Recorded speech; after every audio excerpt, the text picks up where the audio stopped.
ભાજપના અધ્યક્ષ સી.આર. પાટીલે રાજ્યના મતદારોને એક પત્ર લખ્યો છે, જેમાં તેમણે દરેક મતદારોને મતદાન કરવા માટે લાગણીસભર અપીલ કરી છે. પાટીલે લખ્યું છે કે મને વિશ્વાસ છે કે તમે સૌ તમારા મતદાનની પવિત્ર ફરજ નિભાવશો જ.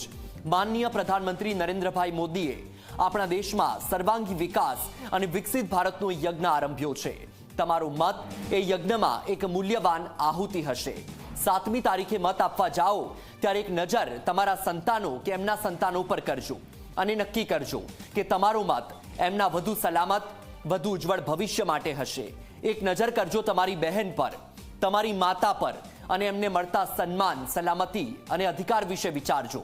તમારો મત એમના માટે હશે. વીતેલા 10 વર્ષોએ ભારતીય હોવાનું સન્માન અપાવ્યું છે. દુનિયાના કોઈ પણ ખૂણે અભિમાનપૂર્વક આઈ એમ ફ્રોમ ઇન્ડિયા એવું કહી શકાય છે. તમારો મત ભારતીય હોવાના એ અભિમાનમાં વૃદ્ધિ માટે હશે.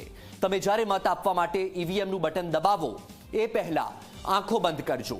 આંખ સામે તમને અસંખ્ય કમળ દેખાશે. આ કમળમાં માં સરસ્વતી દેવીના આશીર્વાદ હશે. ઘણા લોકો એવું વિચારતા હોય છે કે અમે મત આપવા ન જઈએ તો ચાલે, અમારા એક મતથી શું ફરક પડે. આવું વિચારતા સૌને મારે એક વાર્તા કહેવી છે. એક નગરમાં યજ્ઞ કરવાનું નક્કી કરાયું. રાજાએ એલાન કર્યું કે યજ્ઞના પ્રસાદ માટે નગરના દરેક ઘરમાંથી દૂધ ભેગું કરવામાં આવશે. નગરના મુખ્ય 4 રસ્તા પર એક મોટું વાસણ મૂકવામાં આવ્યું. સૌ નગરજનોએ એમાં એક પવાલું દૂધ નાખવાનું હતું. થોડા સમય પછી રાજાના માણસો એ વાસણ લેવા આવ્યા તો એમાં માત્ર પાણી જ હતું, દૂધ ન હતું. કારણ કે દરેક જણે એવું વિચારેલું કે બીજા તો દૂધ નાખશે જ, આપણે એક પવાલું પાણી નાખી આવીએ તો શું ફરક પડે. તમારા એક મતથી ખૂબ ફરક પડે છે, કારણ કે તમારો એક મત રાષ્ટ્ર માટે છે. તમારો એક મત માનનીય પ્રધાનમંત્રી શ્રી નરેન્દ્રભાઈ મોદી સાહેબને 3જી વાર પ્રધાનમંત્રી બનાવવા માટે છે.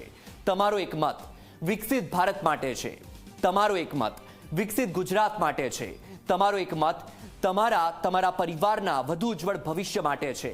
7મી તારીખે આંગળી પર શાહીનું ટપકું જરૂર કરાવજો. તમારા ભવિષ્યને કોઈની નજર ન લાગે એના માટે.